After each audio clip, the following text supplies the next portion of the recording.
Hi, I'm here with Alex Bacon, clinical scientist from Bristol. Thank you so much for joining us today, Alex. I know we were talking yesterday and we were talking about your service and your clinics, and you were talking about how you've changed your service. Can you share that with us, what you've done and kind of why you've done it, really? Essentially our irrigation patients have dramatically increased recently. So we wanted to make sure that they were being appropriately set up and followed up to make sure that their care was properly given. So we basically decided to keep all our irrigation patients in-house, set them up ourselves, and then provide, kind of really succinct follow-ups. So we'd have follow-ups for the patients every 2 days, 7 days.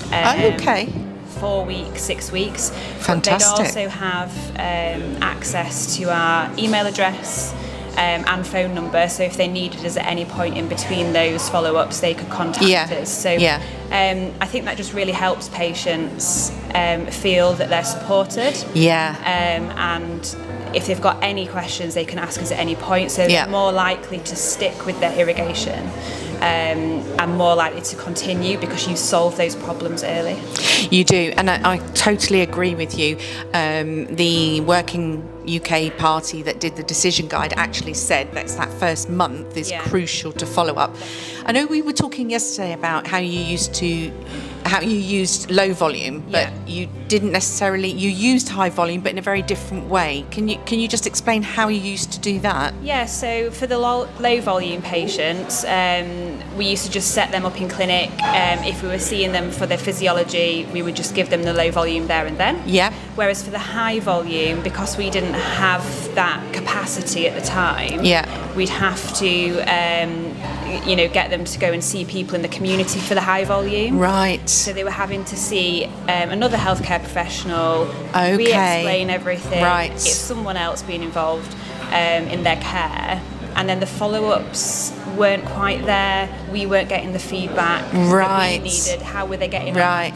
So we decided to take the high volume patients on ourselves because of that. Really interesting. And I know you were saying you started about 6 weeks ago, and it seems to be going extremely well. Yes, so 6 weeks roughly that we've been doing our irrigation clinic for both low and high volume now. We've had really good patient feedback. Patients have been getting on really well with their systems. They've been liking being able to contact us as and when they need. I really like the sound of that, and I think that's a great model for lots of other people to follow. And I know you're going to give it a little while longer, aren't you, just to make sure that it's still running. How does it make you feel having that sort of, it's not control, is it, but just knowing what's going on? How does it make you feel? So I think it's great for patient continuity because they've often seen us for multiple investigations beforehand. They'll have seen probably me several times, maybe spoken to me on the phone, and then actually they see me in the irrigation clinic, so I already know their history. I don't have to kind of delve into all that again. We can just go straight into the irrigation. They feel comfortable with me, and I think patients like that kind of continuity of care. So they've already built that relationship with you, so it's so much easier, isn't it, then to try and introduce other things in the treatment options. I think it sounds really great and a great model for people to follow. So I'm hoping you're going to publish this at some point. Yes, so we're going to hopefully audit how the irrigation clinic has gone over the past, probably at the time of audit, maybe 3 months. Just to see patient uptake, if they've stayed on with their systems, which systems they've chosen, and we'll kind of see what the results show. That sounds so exciting. Well done for doing that, because I know it's not easy to introduce new things, but well done, and thank you so much for joining me today. Thank you.